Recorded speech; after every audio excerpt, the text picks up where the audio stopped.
नमस्कार मंडळी, तू ही रे माझा मितवा या मालिकेचा जबरदस्त असा प्रोमो आपल्यासमोर आलेला आहे. आणि या प्रोमोमध्ये आपल्याला असं पाहायला मिळणार आहे की अर्णव म्हणत असतो की मिस इंदौरच्या प्रेमाने मला बदलून टाकलंय. अब बंदा मिस इंदौर को प्रेम का इंतजार करेगा. म्हणजेच आता अर्णवने ईश्वरीला प्रपोज करायचं ठरवलेलं आहे. आणि त्याचवेळी आता अर्णवला ईश्वरीचा फोन येतो आणि ती म्हणते की लवकरच दार उघडा, तुमच्यासाठी एक सरप्राईज आहे. अर्णवसुद्धा बोलू लागतो की ईश्वरी, तुझ्यासाठी सुद्धा माझ्याकडे एक स्पेशल सरप्राईज आहे. आणि अर्णवला वाटतं की ईश्वरी एकटी आहे, त्यामुळे तो डोर ओपन करतो आणि तो सगळे गुलाबाच्या पाकळ्या फेकतो.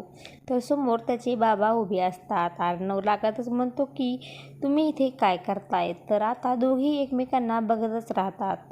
तेव्हा ईश्वरी म्हणते की अर्णव सर, हे तर तुमचे बाबा आहेत. तर शेवटी ईश्वरी आता अर्णवच्या बाबांना घरी घेऊन आलेली आहे. आणि मालिकेचा हा प्रोमो कसा वाटला कमेंट करून नक्की सांगा. अशाच मालिकेचे नवनवीन अपडेट पाहण्यासाठी आपल्या चॅनलला लाईक करा, शेअर करा आणि सबस्क्राईब करायला विसरू नका. धन्यवाद.